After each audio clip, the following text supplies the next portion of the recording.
Quick question to the city clerk. Are we ready to go? Are we waiting for anybody? No, Mr. Mayor, we are ready to go when you are. Okay, thank you very much. I would just like to take the opportunity to welcome everybody to a virtual special council meeting that was called in regards to face coverings within the city of Spruce Grove. And so I would like to call the meeting to order and ask for an adoption of the agenda. So moved, Mr. Mayor. Okay, moved by Councillor Ross for the adoption of the agenda. Thank you very much, Councillor Roth. I will call the question on the motion for the adoption of the agenda. Okay, thank you very much. That's been carried unanimously.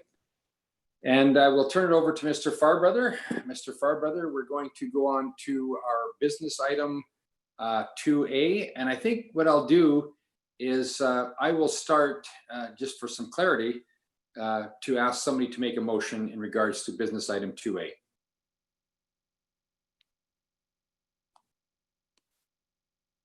Councillor, I think Councillor Acker had his hand up first. Sure, thank you, Mr. Mayor.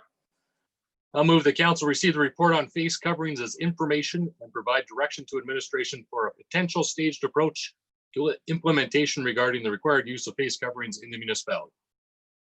Okay, thank you very much, Councillor Acker. And just to touch base, thank you very much for that motion. And so we will get the report from information now in regards to information that the city has been seeking. So go ahead, Mr. Farbrother. We'll go to you. Thank you, Mr. Mayor. The Emergency Management Agency has provided some direction in terms of face coverings for transit, but the decision with respect to whether face coverings should be administered or governed with respect to the larger population would be a discussion for council to evaluate and deliberate on. And I believe Ms. Bourget is going to provide a little bit of an overview before you get into that discussion. Sounds great. Thank you. Mrs. Bourget. Good afternoon, Mayor and Council. So in your package this evening, you have a brief note as well as a couple of attachments that will help inform your dialogue this evening. The use of face coverings with respect to broader wearing by the public is being discussed by governments across the country at this juncture. And while nationally there's not a uniform approach to this, some provinces have actually looked at provincial approaches, whether it be policy and or regulatory means. In Alberta, the government has not to date chosen to make such a decision and has left this discretion around the use of mandatory face coverings to locally elected governments. However, this morning, you will have noted that the province did make an announcement around the requirement of face coverings for students going back to school this fall in all school authorities from grades 4 to 12. So that was the latest policy direction from the province. Regionally, close to home, we have seen a number of different approaches being considered, from policy and city-owned public transportation and facilities to bylaws overseeing all public indoor spaces. However, there is some common attributes that all these policies and or bylaws do entertain. And they include things like the scope of coverage, which can also include what triggers that you might want to consider for the use of mandatory face coverings, the definition of what a face covering actually is, the locations of where a face covering may be required, who is to be included and or exempted for the use of a face covering, what enforcement mechanisms might be considered. So in attachment 1, you will note there's a variety of jurisdictions that we have provided a bit of overview for you, both close to home here in Alberta, as well as we've looked down east as well, as they have started this journey ahead of us with respect to those coverings.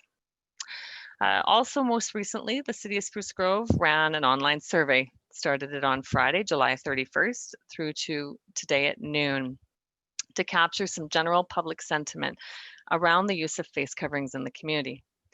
The survey was intended to be a temperature check only, a bit of a snapshot in time of the community's current practices of wearing face coverings, as well as views on why they do or do not. So attachment 2 does provide you that overview. And just as the prompt has not been statistically validated or anything, it is truly a temperature check. So I will stop there because that's a brief overview, and the rest of the materials in the package.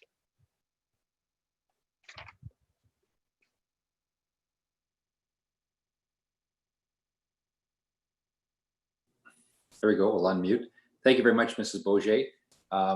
Those are the attachments that you've provided.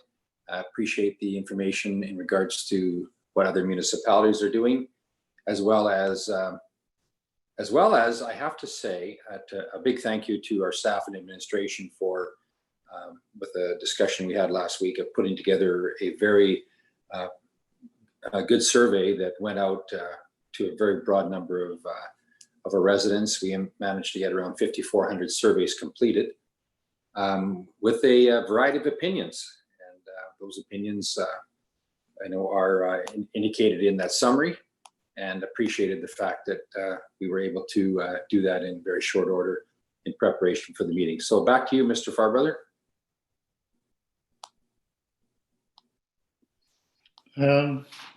Okay, well, actually, probably going to pass it back to council in the sense that the options for discussion today, is, as you've mentioned, is that there is from a public perspective, there are a range of views in terms of whether, firstly, face coverings do provide protection or not. Secondly, that whether they should be worn or not, and thirdly, where they should be worn or not.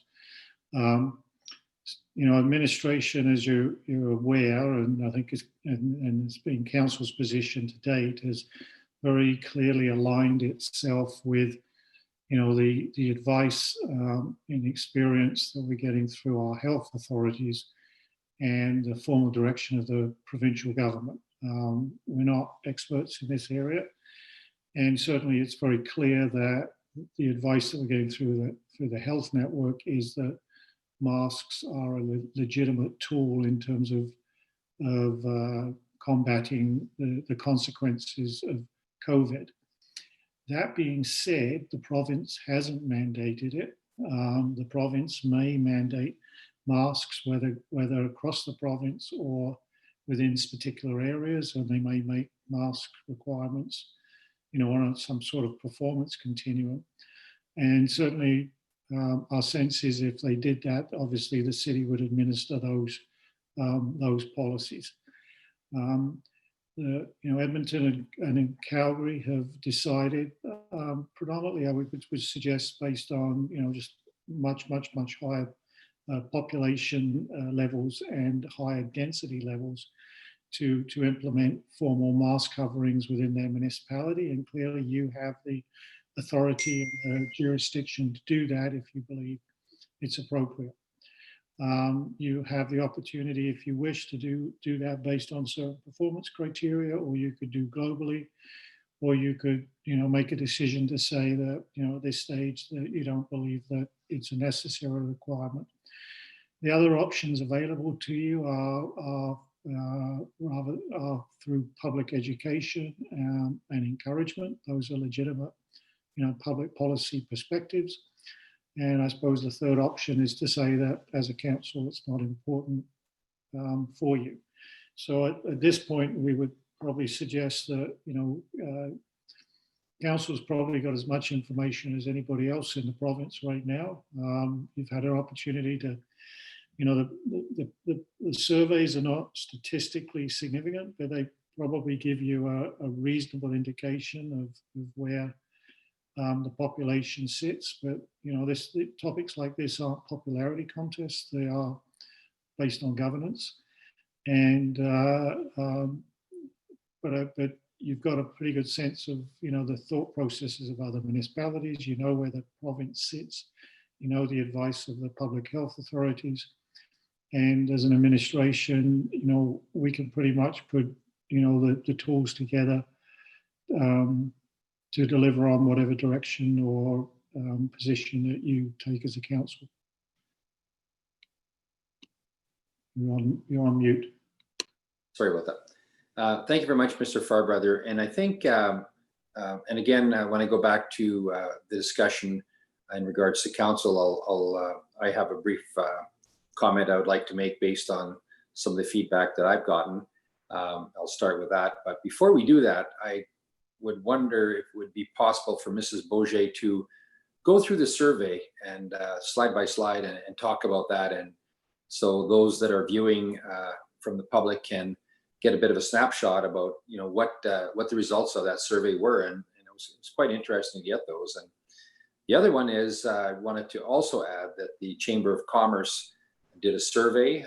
They surveyed around 900 businesses and people that connected on that. And I think their results were around 51% in favor and 49% opposed to masks. So it goes to kind of show the split of opinions on masks in our region and our community. And that was 900 respondents within a 72-hour period. And I think we got over 5,400. So if you could take us through that, I think it's really interesting and will be for the people watching as well. Thank you. Thank you, Mr. Mayor. Sorry, I just lost my screen there for a moment. I would also ask my colleague, Mrs. Hetherington, who is also on this session, to join me as she is the purveyor of this information. And so as she's coming online, what I'll do is just hit some high points initially. So the survey does break down both the resident specific responses as well as the greater regional area. And you will see that. If I could ask the city clerk to go to the next page, please. Thank you kindly. Actually carrying on. There we go. And I would just ask whether or not Mrs. Hetherington has been able to join the session. I cannot see her. Oh, yes, I'm here. Thank you. Awesome. Can you hear me fine? Yes, I can, Jennifer. Perhaps, Jennifer, I could pass it over to you, my friend, because you could walk through some of these more specific pieces. Certainly.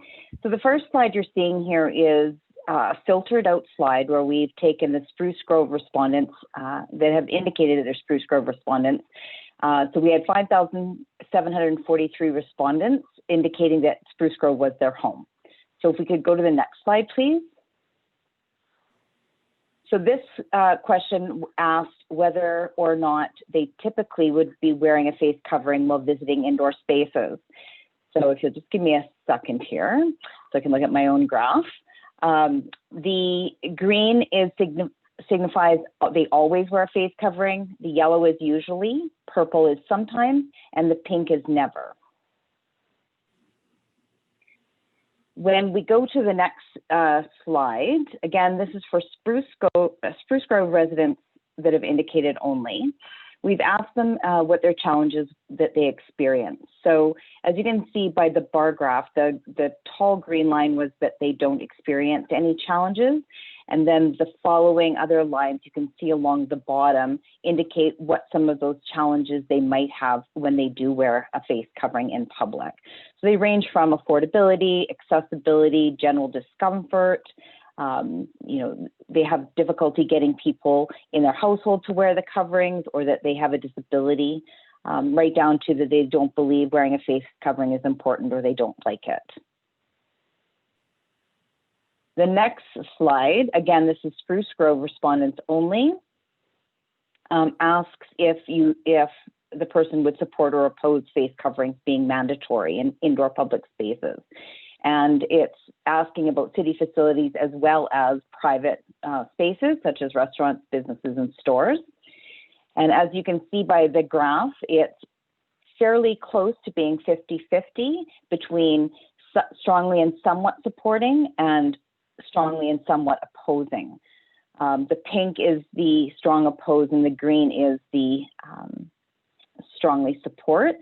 And there is a difference there of less than 1% of the respondents. And that was seen in the Parkland Chamber of Commerce's survey as well. It was 49-51% split, I believe. So we can go to the next slide. So this question we've asked the community if they are in support of them being mandatory, what are the reasons that they believe that they support, why they do. And so this just outlines the different reasons, and the respondents could pick multiple things. So most people selected more than one option here. And then on the, sorry, I didn't know if someone had a question. And then on the next question, we just asked them if they did not support, why not? And again, they could select multiple responses, and it gives us a sense of some of the reasons that they've chosen not to, with the strongest one being that it should be their choice. And then when we go to the last slide in this section of the response report, this would just give you a breakdown on the current age demographic of the respondents, just so we can get a sense of, if a stronger perspective is given by different age groups. And then the second report that we have is the exact same report, but this is from all respondents to the survey. So we allowed respondents from anywhere, so they could indicate that they lived in Spruce Grove, they could indicate that they don't live in Spruce Grove, but they could also indicate that they don't live in Spruce Grove, but they frequent Spruce Grove for work, shopping, and other activities. So this gives us just the picture that we had about a 70-30 split of respondents that did not live in our municipality. And then the following slides will cover off the same questions that I went through with the Spruce Grove only. And you can see that the difference here would be that if we go to page 5 of this presentation, the split on the support or opposition of mandatory face coverings is a little bit different here. It's slightly less for the somewhat and strongly support than it is for the somewhat and strongly oppose. But this again is the whole sample that we had, and 30% of those were residents from outside of our community. So if you'd like me to go any further, I'm just looking through here. Oh, maybe I was on the wrong. Was I on the wrong? Sorry, I'm looking at 2 different screens here. So I think we're where we need to be. So did you want me to review any of the other findings? Oh, just or do you have any questions? just on this this particular one, Mrs. Hetherington, it would appear that it's a very kind of almost a very similar split, other than the fact that there may be a little bit higher of the opposition when you look at residents from Spruce Grove and outside of Spruce Grove. It's only a small percentage, but I think the little bit of a percentage is there. But I'll open up the floor to council if they have any questions in regards to some of the slides that have been presented. And I can't see if anybody's on the screen currently, because this is taking up my whole screen. So are there any questions in regards to the survey? And Councillor Roth. Yes, a question to Mrs. Hetherington. I'll preface it by saying that the survey responses are surprising to me because I was looking at surveys done in other communities, specifically Edmonton, Calgary, and then there was a global news survey that was sent to me by someone, and the pro face covering people, the percentages were much higher. As someone who's probably done or has been involved in surveys in the past, I'm guessing, is there a significant difference perhaps that can be attributed to the type of community we are? For example, a small city like Spruce Grove compared to a big city like Calgary and Edmonton, where frankly, the pro percentage was about 25% higher. I don't know the methodologies that were used in those other municipalities for their surveying, so I can't speculate on what the difference would be. This was a wide open survey that didn't require any statistical validity. So I'm not sure on those methodologies. We did this as a quick temperature check and snapshot. Okay, thank you. Okay, thank you very much. Any other further questions from council in regards to the survey results of the slides? And Mrs. Hetherington, is this going to be available to the public to access on our website in regards to this information that's being presented this evening? Absolutely. It's currently on the website on the as part of the agenda package. So the agenda can be found at the link off the live stream page or at agenda.sprucegrove.org. Okay, thank you very much. Okay, thank you very much for the presentation. Would council like to see anything further on any of the presentations before we start some conversations and deliberations? Okay, seeing none, maybe I'll just get started and then we'll open up the floor to my colleagues on council.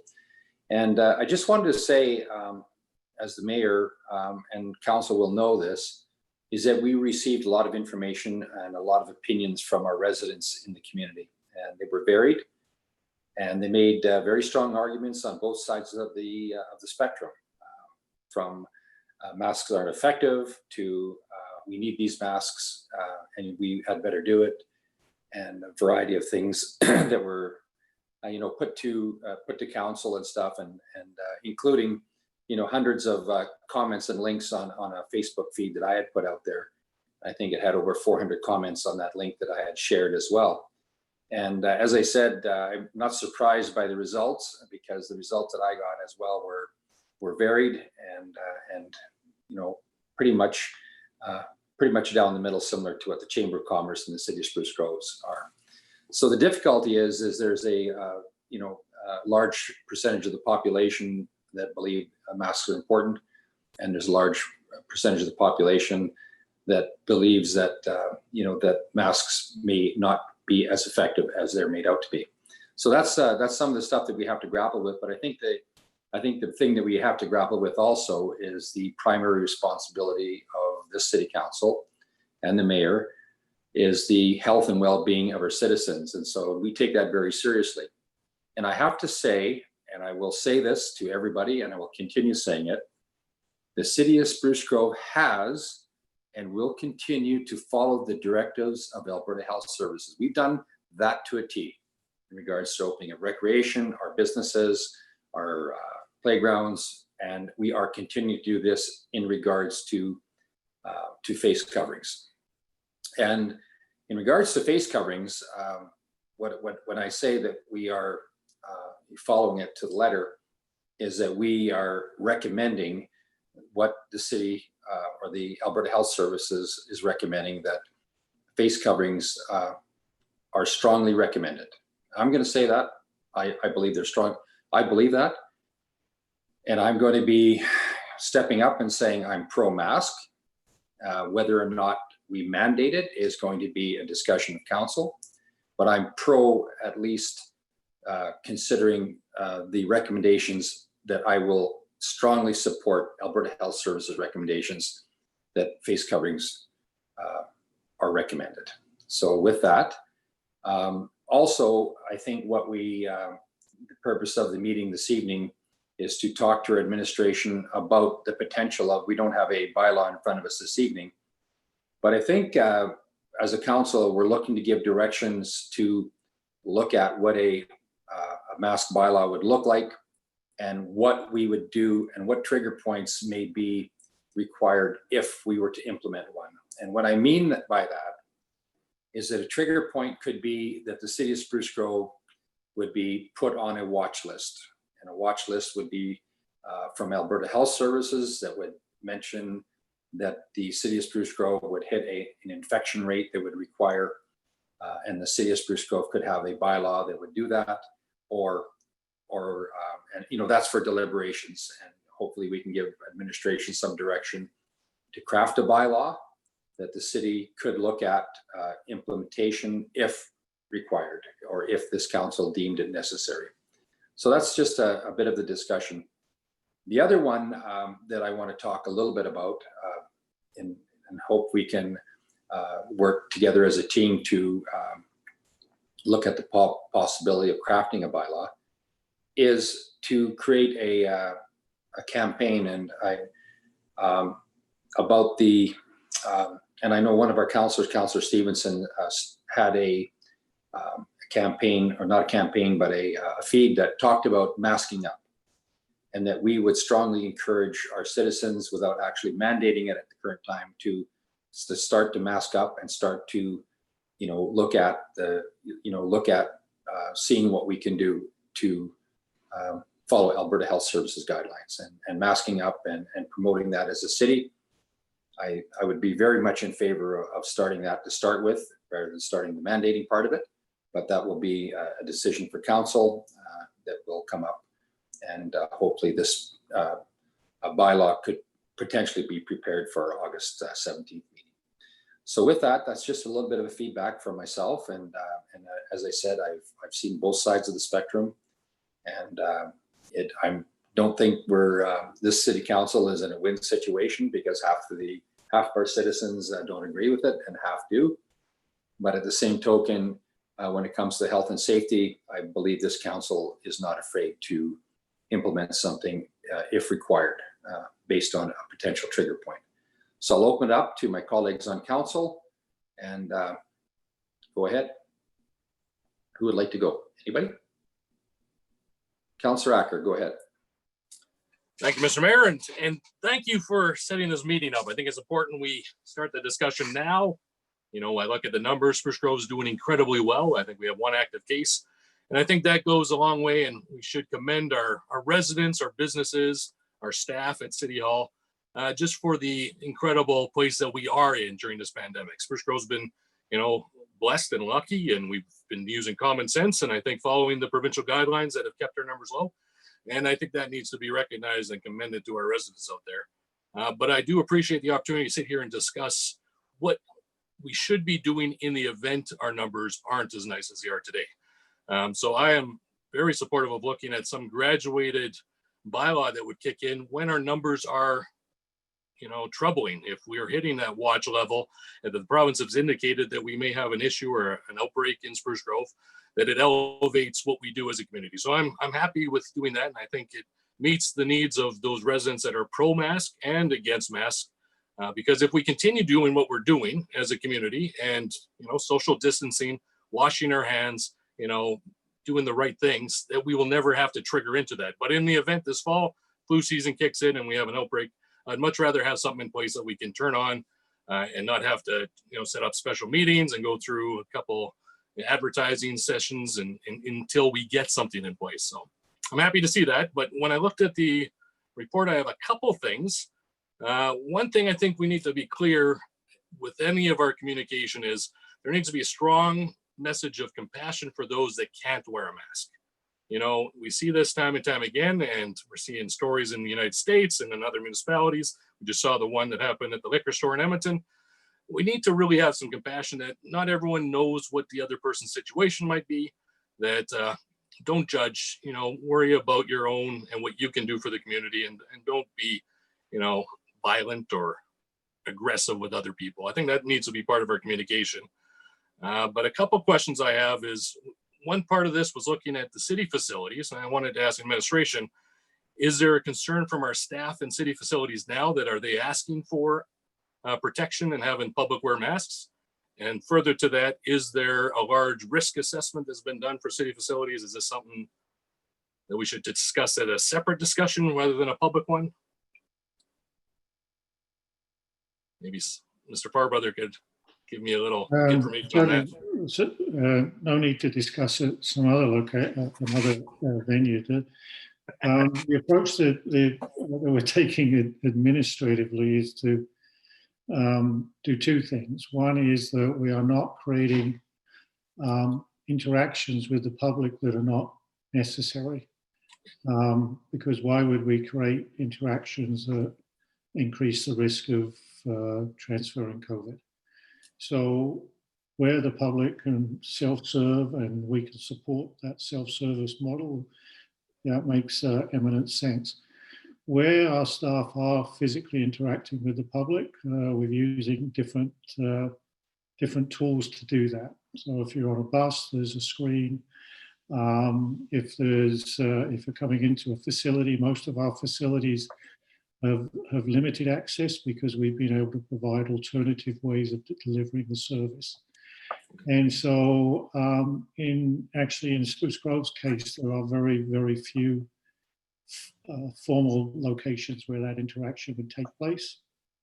And if there isn't the ability to screen an individual off, then we would have a mask, an individual wear a mask for their protection, but also for the protection of people coming into the building. As you'll notice that, in the reports that have gone out, like when some of the bars have opened, it's not always been the patrons that have been carrying the COVID, it's been the employees. So it's for both. Certainly in September, if we move to having greater public access, then you will see a much higher level of use of masks. Perfect. Yeah, so for my personal opinion, I think today putting in a mandatory ban or mandatory mask bylaw in place and active today doesn't make sense. I think our counts and numbers are in a great spot. Either 0 or 1 is pretty safe in the community.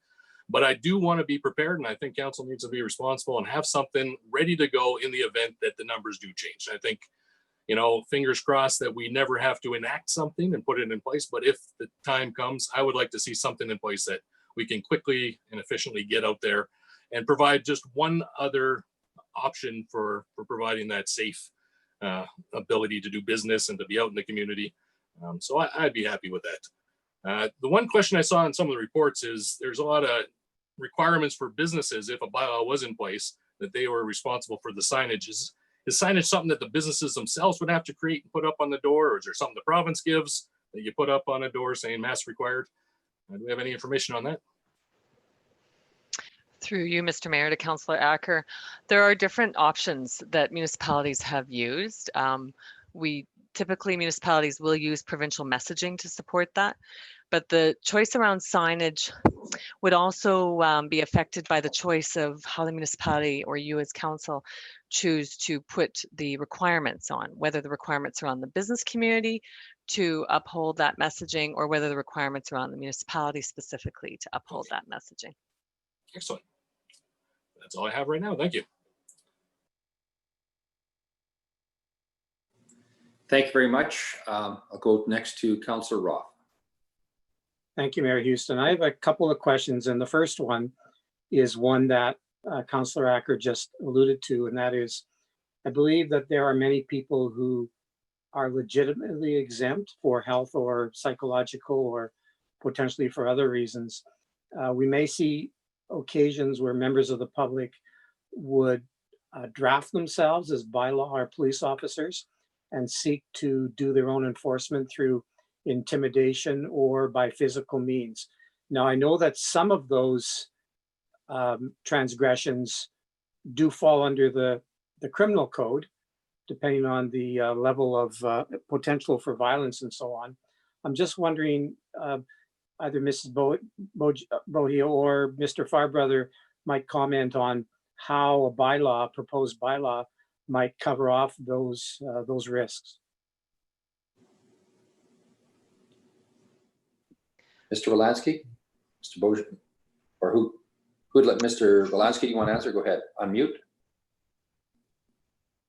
Thank you, Mr. Mayor. Through to Councillor Roth. So bylaw for enforcement of the actual rules is very different than enforcing other people enforcing, I guess. And so that would be a challenge for sure. Yes, if there was a significant impact in terms of harassment and those kinds of things, then that would be certainly a police matter versus a bylaw or an enforcement services matter. Okay. Somewhat related to that is my next question, and that is, how would a bylaw officer determine the validity of an exemption, given that they cannot legally ask for medical information? I suppose if there was any doubt about the validity of a claim of exemption and a ticket could potentially be issued and the court could decide. What would a person be required to provide in court to prove an exemption, assuming an officer, or not in court, but would an officer ever be placed in a position to ask for a doctor's letter or some kind of verification of a medical exemption? Councillor Roth, David can probably provide some steps. I think administratively, we would not be recommending that you place a bylaw in terms of heavy enforcement of, the intention of, if you move to a bylaw, the intention is to signal the desire to encourage as much of the population as possible to wear a mask, recognizing that some people can't, and you will get a small minority that will absolutely refuse to do something, in the same way that other bylaws are not followed as well. But we would probably suggest that heavy enforcement of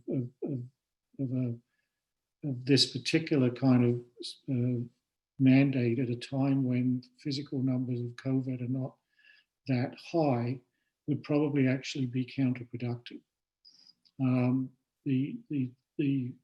What council would be sending is a signal to say we're all in this together. There is value in wearing masks. This is about protecting you and protecting others. And, we encourage you to do it. But, the idea that we would, be sticking a whole bunch of people in the clinger for a night because they hadn't worn masks is not going to work. I think we all probably understand that, and that's probably why the province has been reluctant to move in the direction it has. The other piece to remember is even in Edmonton and Calgary, there are significant areas where it is okay not to wear a mask because, it's just not practically possible. Restaurants, bars, those kind of situations. This is about flattening the curve, not eliminating the curve. And so the issue is about getting, 80% compliance versus 99.9. And so I don't think, we would have, firstly, we wouldn't have the tools to really make this stick. It would be really hard to, the court systems probably wouldn't even want to deal with this stuff. So it's the bylaw is around sending a message that it's formally supported as opposed to legislatively enforced. Okay, thank you for that. What advocacy, and we've seen some of this, but what advocacy has been done to encourage the provincial government to impose, not province-wide, because I don't think you can compare Calgary and Edmonton with small communities like Tofield and Bow Valley, for example. They're very different, but maybe imposing requirements that are regional, like for example, the Edmonton region, or one based on population, like large cities like Calgary and Edmonton, and medium-sized cities like Lethbridge, Red Deer, Fort McMurray, those kinds of places. But and what opportunities would we have to send maybe a more definite and more clear message to the government of Alberta that this is a health matter and it's something that the province should be doing and not leaving it up. There's 353 municipalities in Alberta and they won't all do this, but what if 200 of them decided that they're going to create bylaws? That seems like a lot of unnecessary work when there is a better solution. So again, and the Mayor may wish to comment on this. He's involved with the mid-city mayors, and that's essentially the general message that is being sent, is not to have, a blanket requirement for masks across the province if it doesn't make sense to do that, but to use some kind of performance mechanism that in areas where COVID is starting to become more prevalent, to have that toolkit available to you. And I think that's why, Edmonton and Calgary have experienced increased numbers, and their councils have said that in the absence of provincial leadership, maybe that's not, sorry, I probably shouldn't use that word, that they've needed to step up. I'm sure those councils like the whole of the metropolitan area to provide some sort of bylaw requirement. But it is reasonable to say that the world in Entwistle is quite different than the world is in Edmonton, as you've appropriately described. And so there's legitimate thresholds, but the mayor has been liaising with his colleagues, and as councillors are aware, most of the municipalities in the Edmonton area are discussing this issue right now. Absolutely, would it make more sense to have kind of a general regional philosophy? Yes, it would make sense. That doesn't necessarily mean that it's uniformity in application. Okay. Thank you very much. I'll just add on to that. Mr. Farber kind of asked me to weigh in.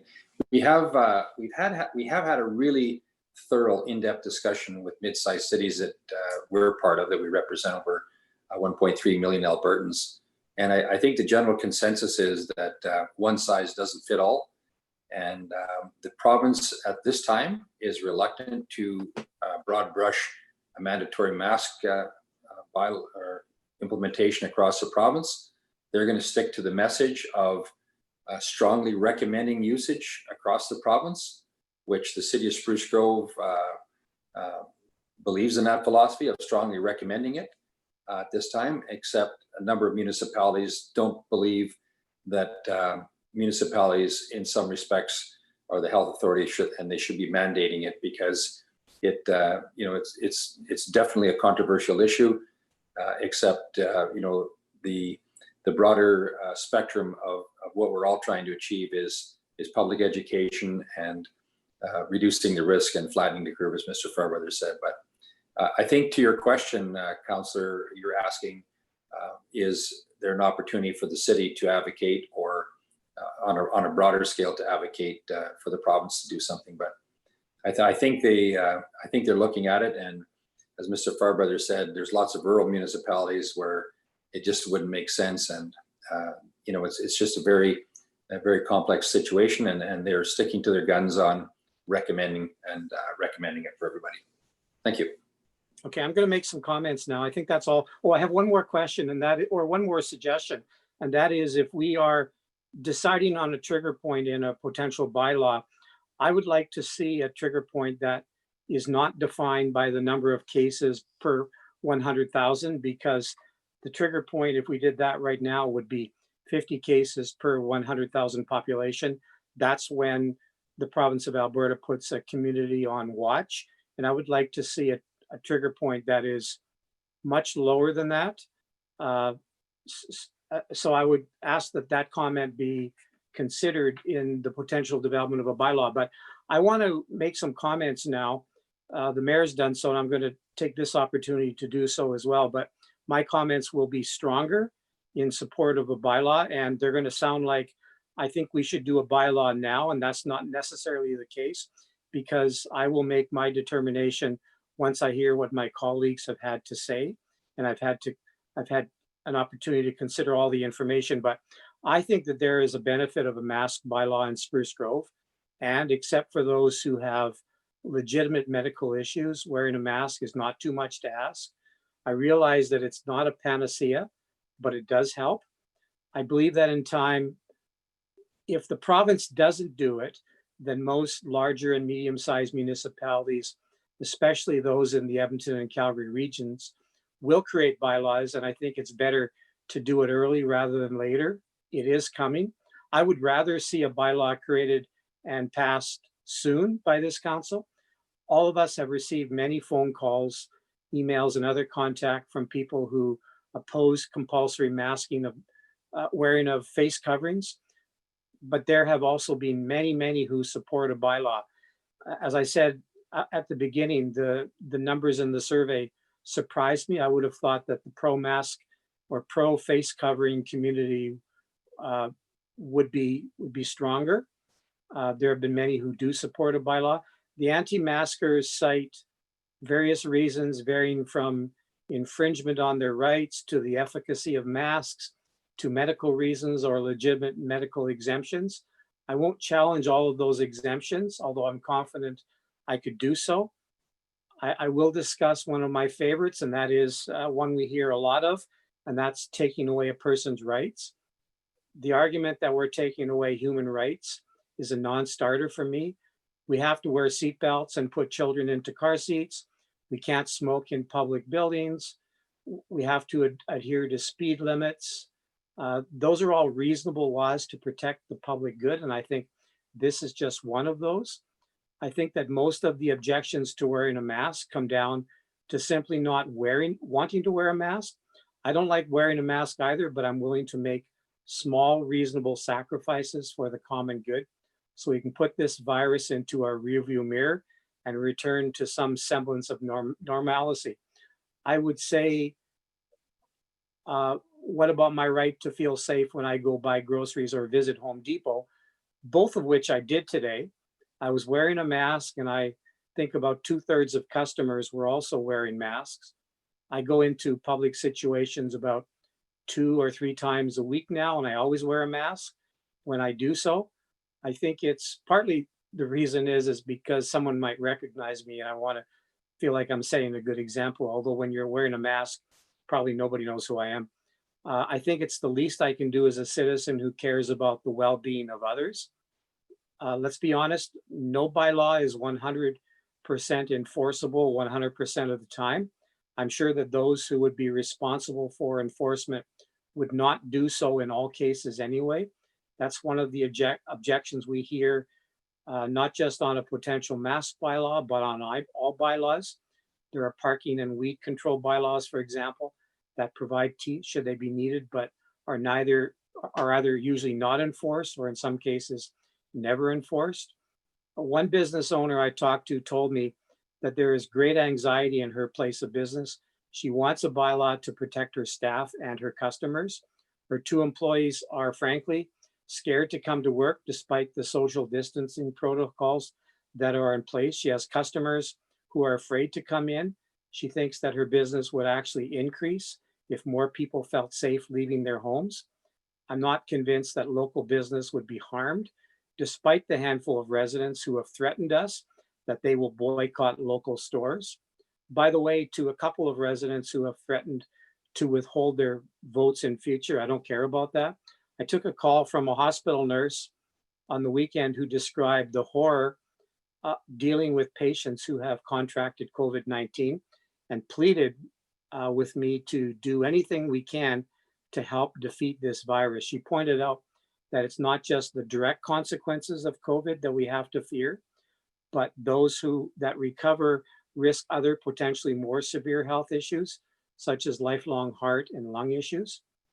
David Fissman, I know all of us have been spending a lot of time reading to become as aware as we can on all of the issues regarding this, but David Fissman, who's a professor of epidemiology at the University of Toronto, described widespread mask use as one of the easy wins for getting this pandemic under control.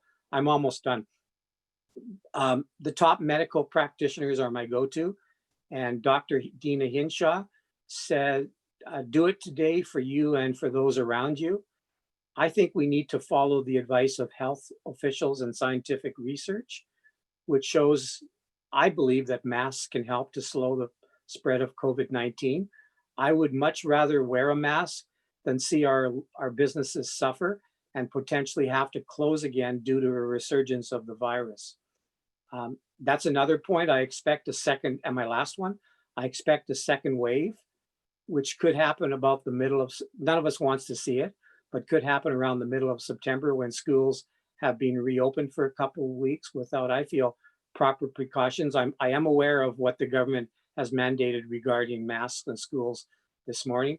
We can't tell the province or the school divisions how to run their jurisdictions. We can only do what we're able to do by the power given to us. I think we could easily see another shutdown, and I feel that mandatory masks are better than mandatory shutdowns. So I'll end it at that, and thank you. I'm muting myself. Okay, thank you very much, Councillor Roth. I'll open up the floor to anybody else who would like to speak to this topic. Councillor Grilke, go ahead. Thank you, Mr. Mayor. I agree with a lot of what my colleagues have said, both in favor and against, or not against, but about mandating masks. The challenge is it's such a moving target. The province has proven that by not mandating masks to school-age children and now doing it, the change as of today. So the fact that the province is not willing to mandate the mask usage in municipalities gives me a bit of pause. I would prefer to follow the Alberta health regulations, as I'm not a doctor, nor do we employ any doctors, nor have I been able to consult any doctors directly. So I have to trust what our chief medical officer is saying, and her stance right now is that she highly supports the use of masks, and I will mask as I have for as long as since March, and I will continue to do so. I don't know that a mandate today is where our community lies. I am supportive of trigger points, and I'm supportive of consulting the province for direction. Certainly, we have to be willing to mandate it, but I would prefer to do it with some trigger points, whether it's the around 18 cases for our municipality, which would fall under the province's targets to put us in concern in their eyes. I would have concerns over enforcement. I don't want to pit residents and businesses against each other. I have talked to some business owners, and certainly some would encourage something enforceable because they don't want to turn away business, but they are slightly concerned for safety. So I think the provincial government website dictates that if there's something within 2 meters, that masks would be mandated or encouraged, and I would support maybe something like that in the bylaw. I, of course, would support continuing education for our residents on proper use of masks. I think we put on masks, but we don't do it correctly, and we don't launder them correctly or appropriately. We can put them on and take them off, and now they're sullied and need to be replaced, or we wear them too long. So I think there's a lot of education potential in our community. But at this time, unless there's some really significant conversation that changes my mind, I would be more for going for trigger point mandates going forward. Thanks. Thank you very much, Councillor Grilke. And anybody else would like to? Councillor Oldham, go ahead.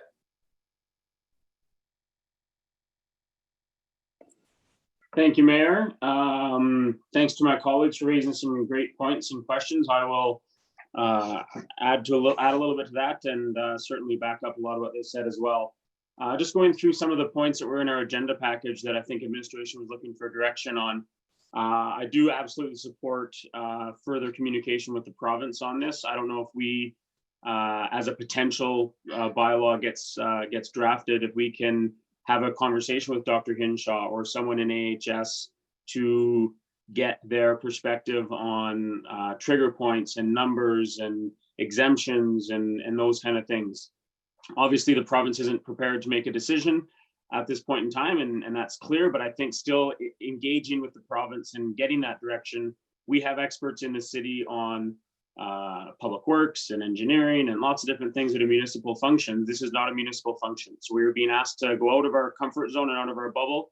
And I think the more support we can get from the province in this, the better. So I certainly support administration moving forward with that.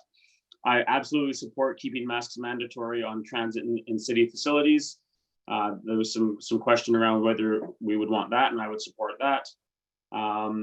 I fully support more messaging, more communication, mask up Spruce Grove. As everyone has stated, my family and I wear masks when we're out. I am noticing a significant increase, I would say, in the last week in mask wearing. It's interesting to see the survey results from over the weekend.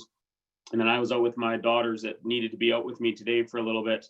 And I would say masks were in that kind of 2/3 range as well that other people are seeing. So it's nice to see that increase. If we were able to do that voluntarily as a community, we wouldn't have to get involved. If we were able to get to a certain point, I'm not an epidemiologist, I would assume that's 80 or 85% or so of people wearing masks. That would cover off the rest of the population that aren't able to, and maybe the small percentage that are really against it. So I would really encourage everyone to wear a mask when possible. My assumption is, because we have to set a baseline here for our conversation. So my assumption is that we're working on the conclusion that although masks and face coverings have some drawbacks, and those are well documented, we've heard about lots of them, there is a net benefit to wearing masks. That's my understanding of what the science would say from Dr. Hinshaw, Dr. Tam, the WHO, the reputable sources that I think we need to rely on.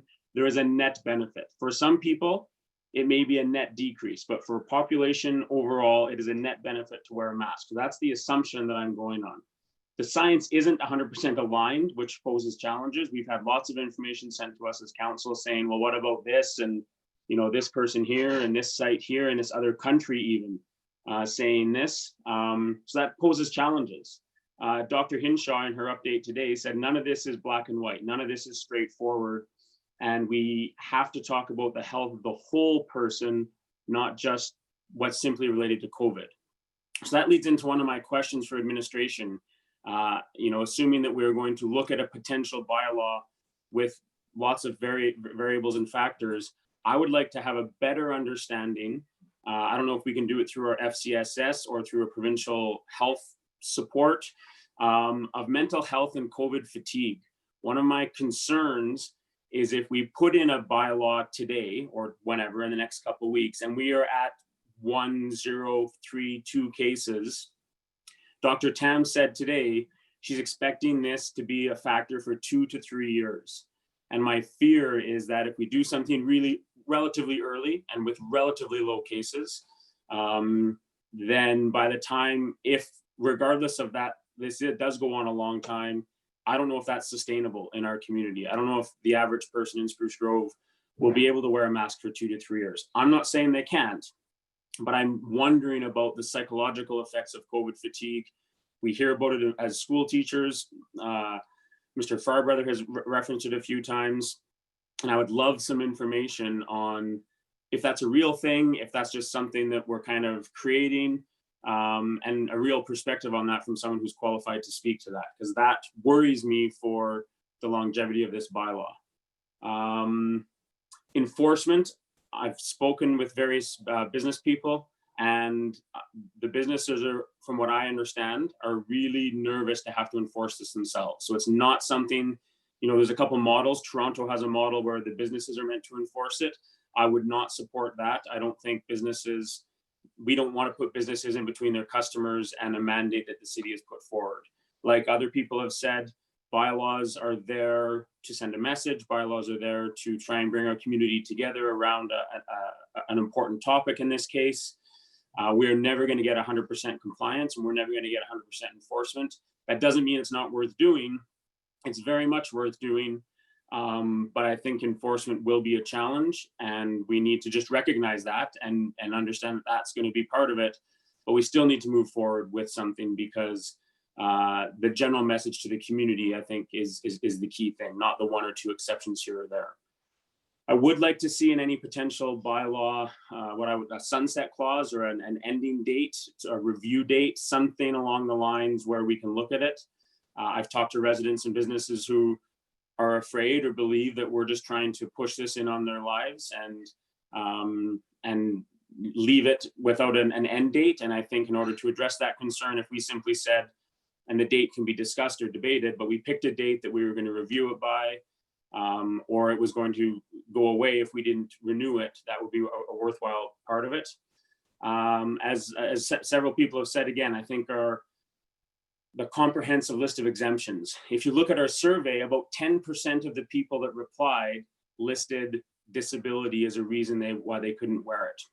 That's a significant number of people. If you go to a superstore or, you know, a smaller locally owned store here, 1 out of 10 people not being able to wear it out of comfort is a big number. And as other people have commented, we don't want resident enforcement.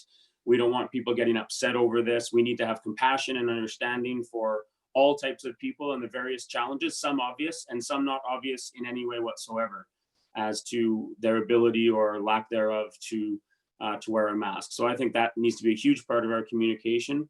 And I would hate to see our residents quarreling like we've seen, and Councillor Acker referenced a few places where we've seen disputes and people throwing punches. That's just crazy. And I certainly don't want our community to come to that. I do like maybe potentially aligning, schools have gone to essentially grade 4 and up, which is roughly 10 years old. Dr. Tam today also suggested that those under 10 may not transmit as much, and it's harder for them to follow along and wear that mask. And so that may be an age. And I think St. Albert City Council also, they just were talking earlier today, they put 10 years as the age for them. And one of the challenges with this for everyone is the information changes so fast. People who were having this discussion on Thursday or Friday of last week didn't know what Alberta schools were going to do.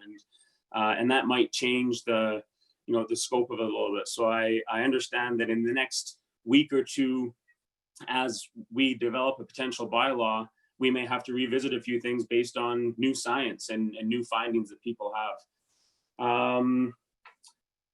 I think Airdrie has, in their bylaw, they trigger it an enhanced level, which is very high. There has been no enhanced levels in Alberta at all in the last 5 months. I think I am more comfortable with a trigger point being much lower than the enhanced level. I think the watch level, which in our package states 18 cases, my sense tells me that's even a little high for a community that's had no more than 6 to this point. But it aligns with Alberta Health Services. It aligns with going under an extra layer of watch from the province. And it's something that I, at the most, would be comfortable going to that number of 18. If we wanted to talk about a lower number, I would entertain that as well. I think the trend is increasing for mask wear. And so hopefully we can mitigate all of this with some proactive action. So those are kind of my thoughts and some things I'd like to see considered.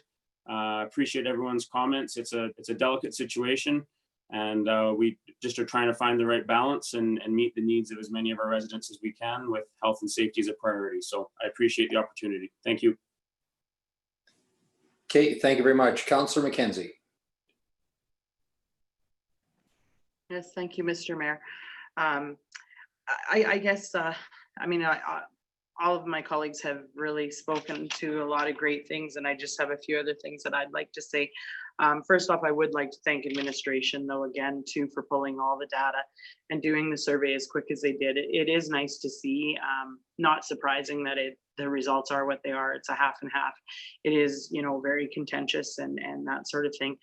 I also really want to put it out there as a huge thank you to all the residents that have been emailing us and, giving us both sides of their opinions, and getting information from them is very beneficial, and it helps us to make an informed decision. And I struggle with that decision, and so it's really good. One of the questions that I have for administration is not necessarily for today, but it's for moving forward with this, is masks versus face coverings. And I have been busy at work today, so I haven't had an opportunity to see or look in detail of the new provincial regulation that's come out for the schools. I'm very excited that this has happened. But again, I want to talk to that. I know there's been a lot of discussion about it's like the neck thing that you can bring up over your face, and is that adequate for the school coverings? It's a face covering versus the actual mask, and I just would like to make sure that if and when, however we move forward with a bylaw and looking into this, that we have a good definition of as to what would the requirement be. That brings me to one of my biggest concerns, though, is we talk about many people talk about the true effectiveness as to whether wearing masks makes a difference or not. And so, again, it goes back to cloth masks, medical masks, face coverings, and all that sort of thing. I guess for me, and I just want to put it out there, is when I truly think about the effectiveness of the masks and whether they are actually working or not, I like to think to myself that in 6 months from now, if we're wearing the masks and it didn't really make a difference, what have we lost? But if it did make a difference, then we've gained massively. Whereas if we don't wear them, there's a greater potential of losing something or, you know, having more cases. So I just think, you know, if we're wearing the masks and it doesn't really make a difference, we haven't lost, other than, as we talk about, some people feel that it's a civil right or that it's, you know, uncomfortable to wear the masks. But then I think that's where we can go back to masks versus face coverings and, you know, that sort of thing. So I'd really like to get a little bit more of a definition on that as we move forward.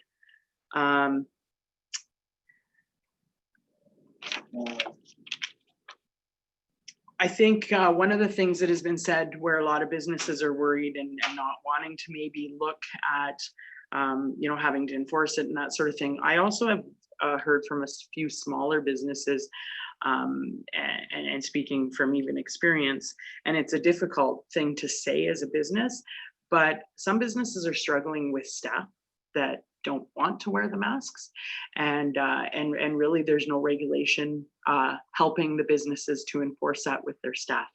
And so again, as a business owner, if you have staff members that are refusing to wear the mask, and really there's nothing regulating that I have to enforce that, and if it's an existing employee that's been with me for years, I can't let them go over that. I mean, that's not, there's no regulation there. So by not having any sort of regulation, it allows the staff members to not listen to what the business wants to represent, and so, you know, thus customers walk in and are upset when the staff members are not wearing masks.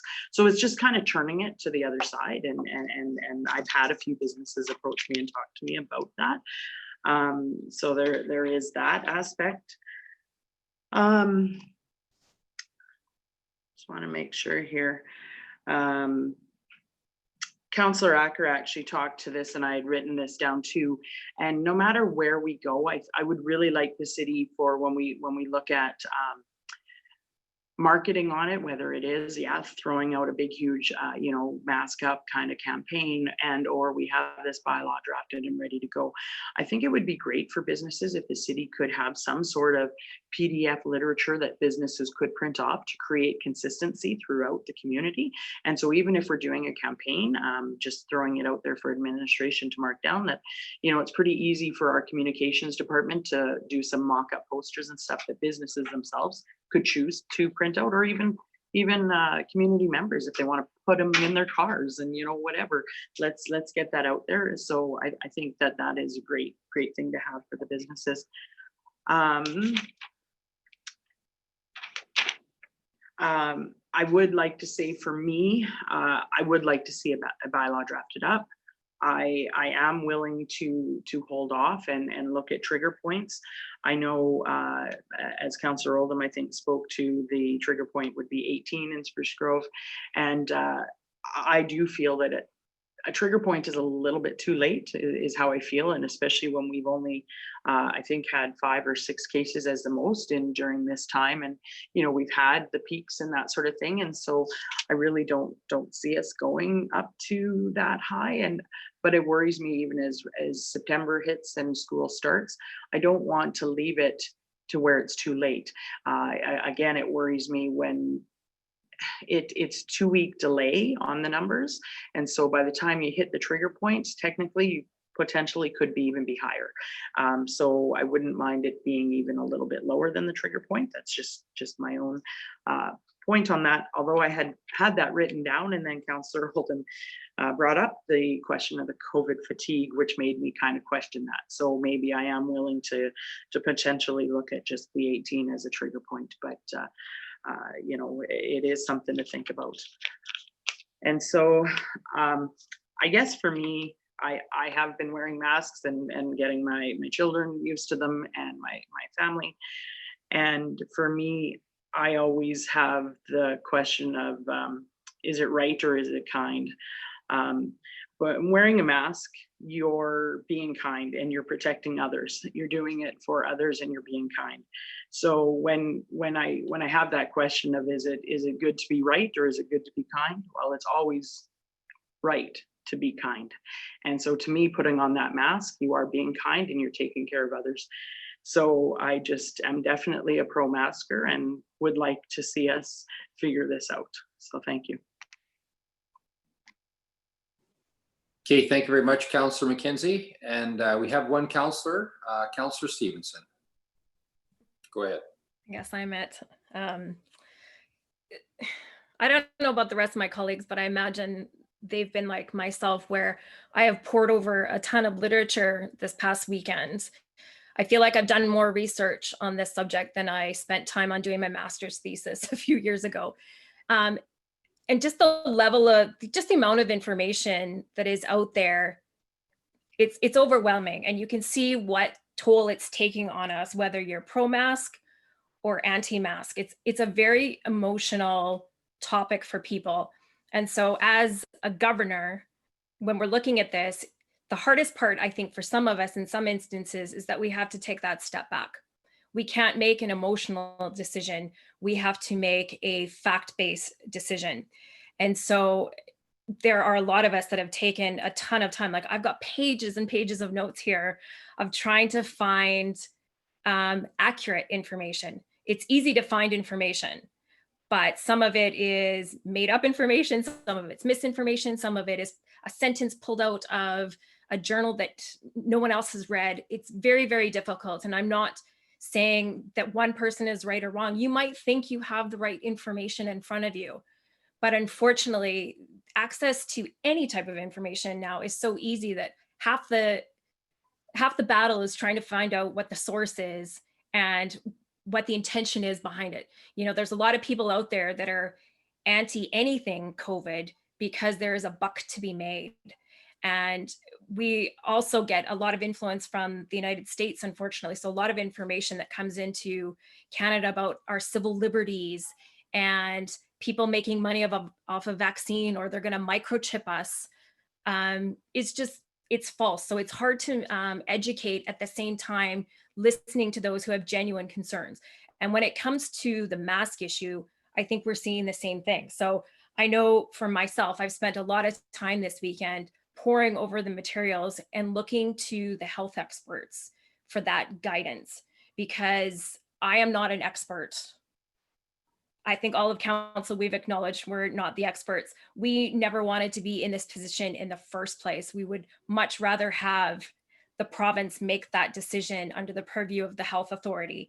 But here we are. So what is our next step? And so when I look at this, when I'm looking at the mask issue, I have to look at what our risk is and how much risk am I willing to take for this city. And that's where I have to come from when I'm moving forward. So no surprise if anyone saw my video on the weekend encouraging people to mask up, that I am in favor of wearing a mask. I think it's one of the easiest things you can do for other people. It's been noted that you wear a mask not to protect yourself, but it is to protect others from you should you be carrying the virus. And so when I put on a mask, that is saying, I care about you. I care about my community. It is not about me saying I'm selfish and I'm trying to protect myself from you. So when I look at this, my job as a counselor is to look at what is best for the community. How are we going to keep our community safe? And right now, yes, we are doing a great job in Spruce Grove of flattening the curve. We have one active case and we want to keep it there. However, we also know that the virus knows no borders. The virus started somewhere with one person that spread to two and exponentially. So it doesn't take much for one active case to become 5 active cases, to become 25 active cases. And I think that's what we're trying to figure out. How do we prevent that from happening? And when all of us are speaking, like Councillor Roth, Councillor Grolke, all of us have basically said, you know, what is that trigger? And for some people, the trigger is now. Be preventative. If you insist on a bylaw now, hopefully you never get to 5 or 25. Then there are others saying, because there is debate maybe about the cloth mask, do we wait then until we hit a certain number, whether it's 18, whether it's 50, or whether it's a smaller number that is basically saying, if you don't get your act together, you're going to be on that watch list. So I think that's the discussion that we're looking for today. So when I look at what our next steps are, I'm in agreement with Councillor Acker when he says we are to be responsible and we have to look at least what a bylaw looks like. And if we have a bylaw in place and something catastrophic happens, or within days we see numbers go up, then we have a way to say, okay, we are bringing in this bylaw. We don't have the chance to have an emergency meeting, to put a bylaw together, to put 3 readings. I personally don't want to be in that position. I would rather know that we have the bylaw in place and that we know how to say this turns on or this turns off, or there's a sunset clause. I've read in some places that if you have a mask bylaw, the way it comes off or it turns off essentially is if there are no further increases in numbers after 2 weeks, right? So I think there's lots of options for us. So I am very, very pro mask. I would like us to have a bylaw so that we are ready and hoping that we never ever have to use it. But in the event that it does happen, we are ready because that's just responsible governance. You don't want to be reactive, right? And so the way I looked at it is we have 4 options. So if we approve the mask bylaw and we keep the numbers low and we eliminate it, then that means we've succeeded. If we approve the mask bylaw and the numbers still go up, at least we tried. If we don't approve a mask bylaw and the numbers stay low or they go down, it just simply means we were wrong. But if we do not approve a mask bylaw and the numbers continue to go up, it means we've failed. And so when I look at those, I look at what risk I'm willing to take, and I don't want to fail. I hope we succeeded, or at least we try. So that's the way I'm looking at things, is what our risk tolerance is. And so when I speak with people, I think there is a basic understanding, and I give everyone the doubt that people say things out of caring, that nobody's doing things maliciously. If you are very anti-mask, I don't think you're coming from a place of uncaring. And I don't think anybody on council would say that you are being uncaring if you are anti-mask. Sometimes there is just a lot of confusion, and it's hard. You're wanting to make the right decision for yourself and for your family and others. And oftentimes we cater to the rights. This is my right. You should have a choice. And we worry about, what's it doing to me? But at the same time, we have to look at, with rights come responsibilities. And I live in a community where I also have responsibility. I have responsibility for myself, but I also have a responsibility to others. And so when we're making this decision, I think we have to keep that into consideration, that this just can't be about what right do you have. It's also what responsibilities do you carry. And so we'll balance that out, I think, within that bylaw. And there is that ability to still maintain your right, but we still have those responsibilities that we can carry with us forward. So with the process, obviously, we're going to look at that. I did agree with Councillor Oldham that I think it's important for people to understand that maybe there's a sunset clause, or how do you say that it's only enacted for a certain period of time? Because as he noted, this might go on for 2 or 3 years, but maybe we don't need 2 or 3 years of mask wearing. Maybe it's only during those times where we start to see a bit of a resurgence and we need to get the numbers back down again. So those are the types of questions that I think we have to address within the bylaw itself. The sunset clause, I think it's a good idea just to ensure that we're keeping up to date with it, but also it sends the right message to our residents that this isn't forever, that this is meant to be just another tool in the toolkit, just like the mask is. It's just another tool that we have an opportunity to use in the event that our numbers go up.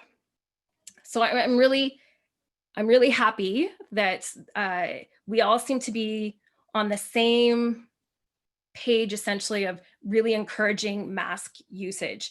And if there is a way for us to educate the greater Spruce Grove and those coming into Spruce Grove that masks are, it's just a good thing to do. And that's why I tried to give that message on Thursday or Friday or whatever day I did the video.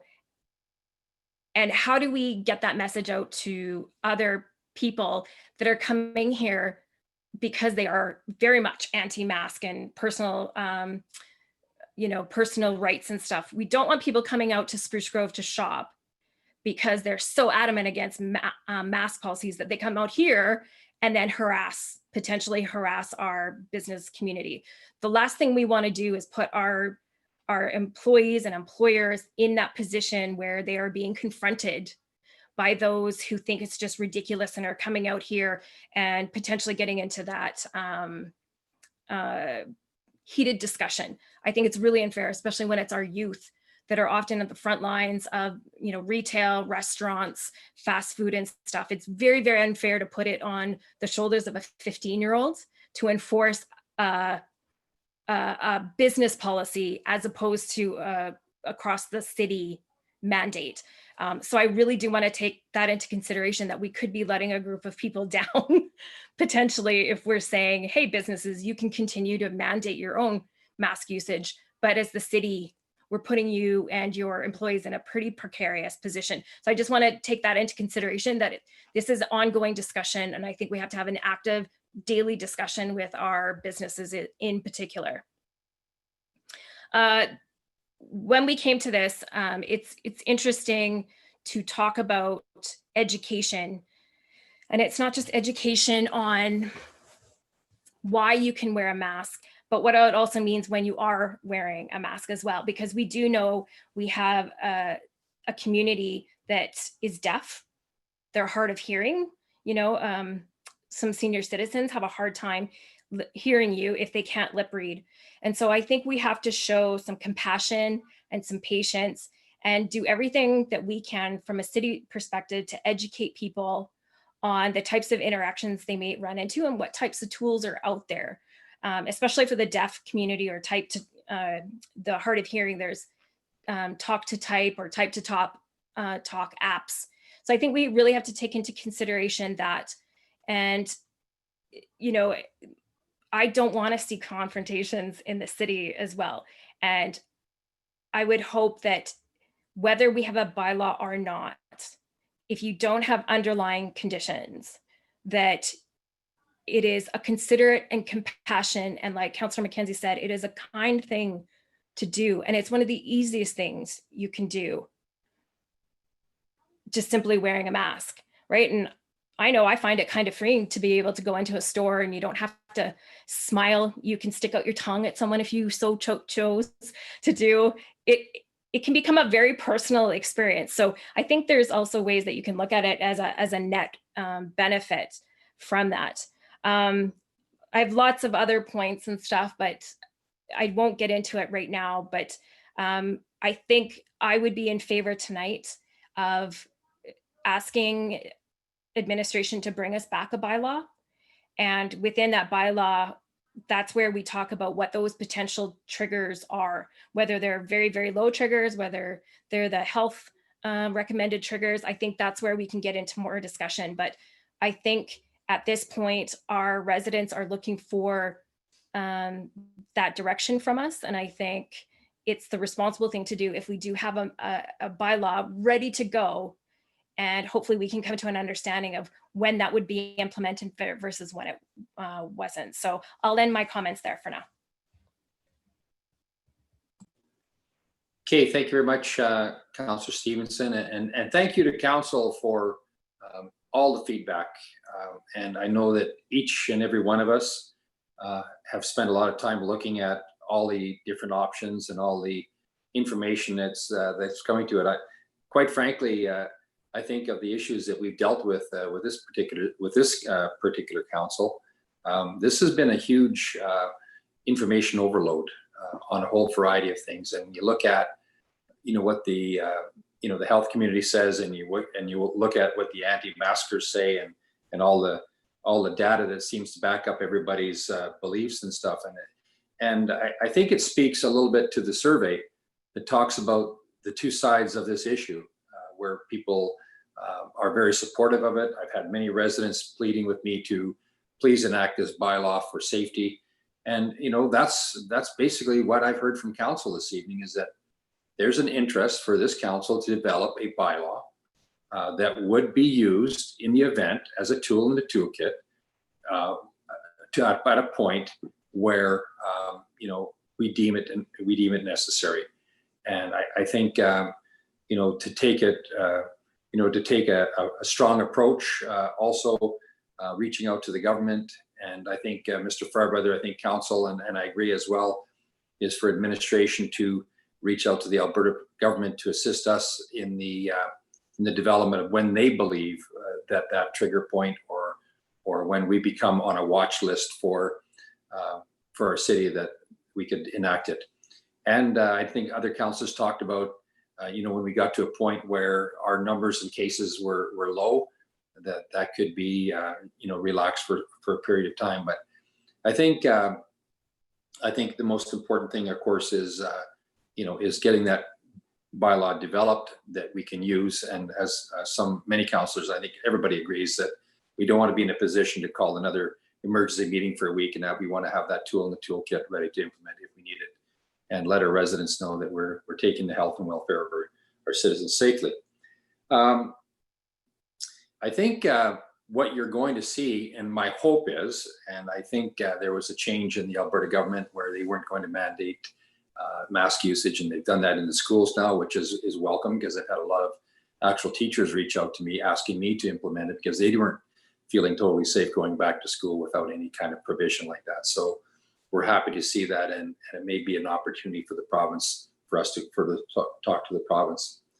The number one thing I would like to see, and Mr. Fairbrother, just to end on the bylaw item, is we could look at bringing that back to council on the 17th. It would be appreciated that we have that prepared and ready, and I know that staff will do a good job in putting together some options for council for consideration at that time. So we'll look forward to that on the 18th.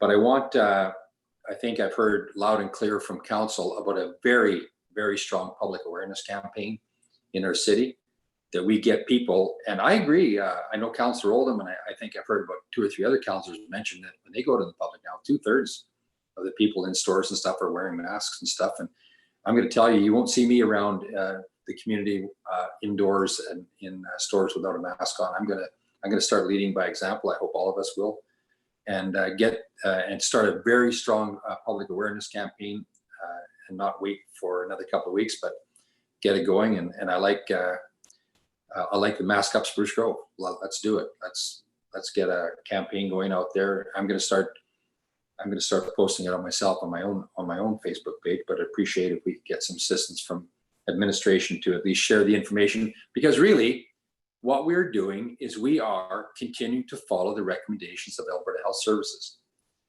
It's really difficult from all the mid-sized cities being in the position as municipalities making these health decisions, but we're in that position, and so we have to. So we're doing what we can. So with that, I think I just have to look on my notes here. Just bear with me just for 1 sec. So, a very strong enhanced public education campaign to increase awareness and increase face coverings, and I think Mr. Fairbrother, I think you've got some pretty good direction on where council would like to go with this. So I'll just end with that. But first of all, I wanted to reach out to the citizens of our city on behalf of this council and say thank you for your opinions. Thank you for reaching out.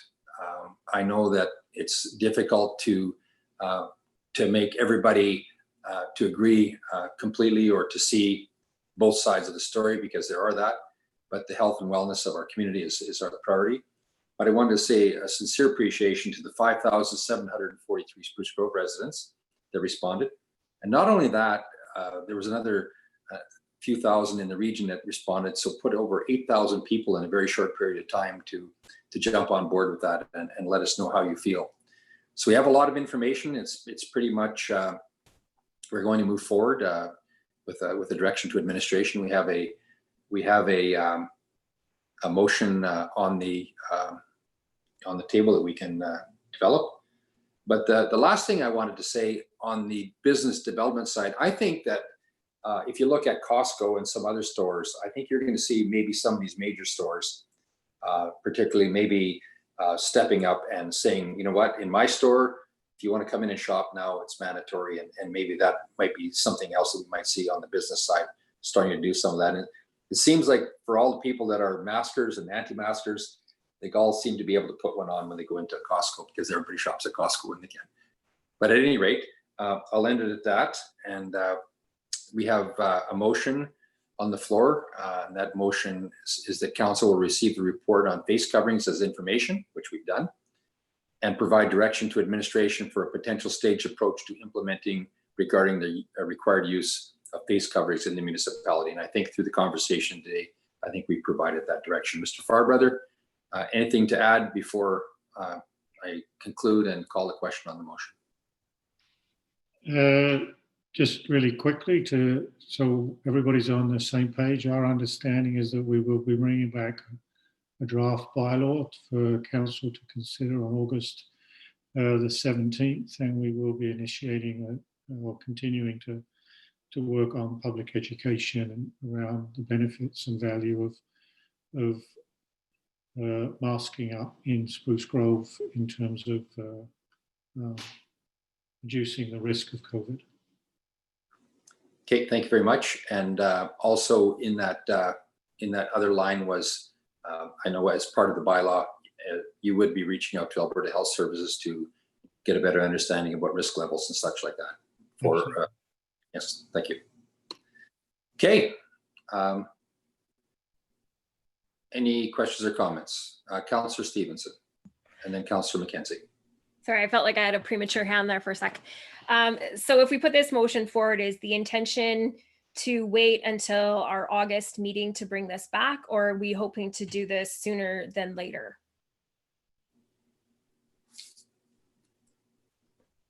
Well, our meeting is about 10 days from now. If council is looking to review a bylaw in advance of that, well, yes, if council wish to hold a special council meeting to review a proposed bylaw, you could certainly do that. We wouldn't be in the position to do our normal, notification of what that bylaw looks like to the public in advance of a meeting. So we probably, based on today's conversation, it feels like that you want to know the construct, the elements, the feel of a bylaw, as opposed to that you want the bylaw to be legislated as opposed, within the next 7 days. If that's the case, then we'd probably recommend that we bring this forward on the 17th, because it allows then for due dissemination of this information to the public in the normal timely fashion that you and so that they then would have the ability to comment if they wanted to, in terms of, when it was brought forward for first reading, etc. Okay, thank you. Just wanted that clarification. Yeah, thank you. And I certainly support the idea of how, I don't want to immediately have this thrown out there and then bring that back.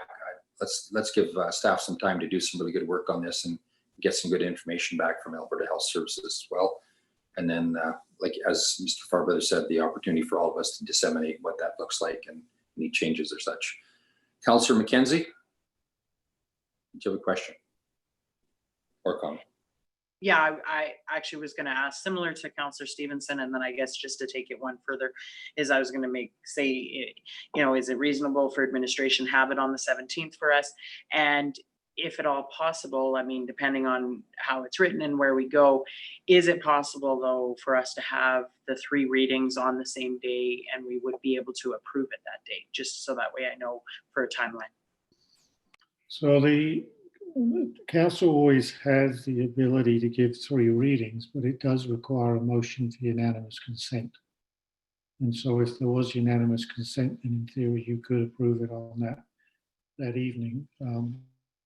I'm guessing that the nuances that you've discussed this evening around, how you each view the bylaw is slightly different. And so it's probably likely that you'll probably it may take you more than one meeting to come to a final conclusion, but you have that ability as long as you get a motion for your unanimous consent. Okay, thank you. I just wanted that clarity because I think then the next meeting is not until September 14th. So I just wanted to make sure, if we were waiting or if there is potential, if school starts up and all of a sudden the numbers start going up quickly, we've got a chance to get it in there and get it approved as quick as possible. So thank you for that. Okay, thank you very much. Councillor Roth. Okay, my question may have been answered or partially answered by Mr. Farbrother's last comment in response to Councillor Mackenzie's question, but it relates to the trigger point because several of us have referenced a trigger point of 50 cases per 100,000 residents, which I think is too many. And I'd like to see a trigger point that is more, a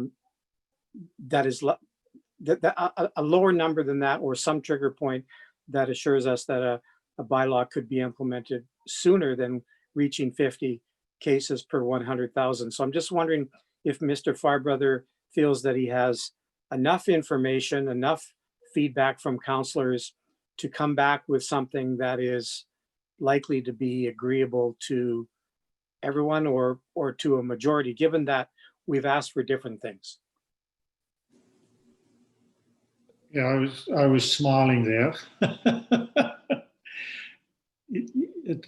You will come to a consensus at some point around what that appropriate trigger point is. There will be a range, so it's likely that that'll be one of those key discussions that you probably have on the 17th. Is what constitutes a reasonable trigger. In the same way as hate to say it, same way as you discuss 30 kilometre, 40 kilometre, 50 kilometre speed limits, etc. You're going to have a range of opinion there, but you will come to some level of consensus as a council. I'll be honest with you that from an administrative point of view, we would probably tie the trigger to legitimate provincial triggers because those have been based on some health-related research, and so that would be where we would go for our advice. But as a council, that's your prerogative in terms of from a policy decision point of view. The percent, when the reason that the province has identified areas of watch as opposed to a blanket requirement across the province is because it's then performance-based. And at the end of the day, this probably should be performance-based as opposed to uniform regulation. And that's why it's likely, it may be slightly different in terms of timing from Edmonton or from Calgary. Calgary was experiencing increasing in numbers and they were able to adjust and react to that quickly, and Spruce Grove would be in a similar position as well. Okay, thank you. And I think Councillor Roth, I think Mr. Farbrother is already looking at, getting that information from the province, and that would be good, particularly in regards to, the levels that we're going to look at.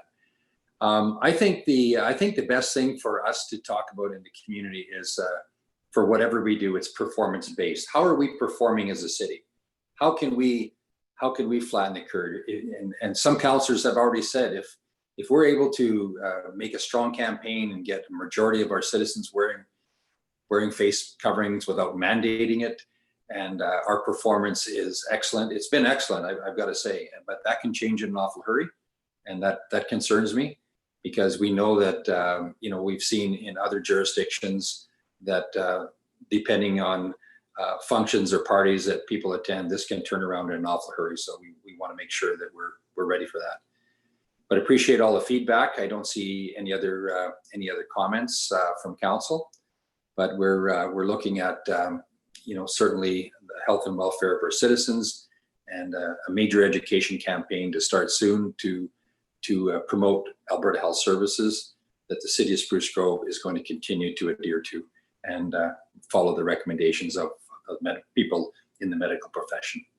So thanks very much, everyone, for your comments. Mr. Farbrother, thank you very much for getting the special council meeting agenda put together, and your staff, Mrs. Bourget and her staff, and Mrs. Hetherington for a quick response on the survey. That was great to get some feedback from our citizens. And I want to commend this council as well for the community engagement that you're looking for on this topic. And I really appreciate all of us reaching out and spending time to connect with our citizens and stuff like that. And we need to keep doing that. But anyway, with that, I'll call the question on the motion. And I'll call the question on the motion. All those in favor? See your hand. Okay. The only one I couldn't see was Councillor Roth, but I see it now. There we go. Okay, thank you very much. That concludes our special council meeting. And thank you everyone for, to our administration again and to council for being here and for the very thoughtful conversation as we look forward to doing what we can in our community for health and safety. Thanks very much, everyone.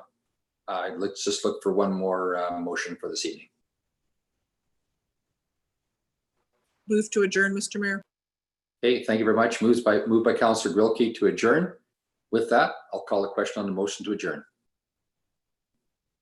Okay, thank you very much. That's been carried. Have a great evening, everyone. Stay safe. Good night.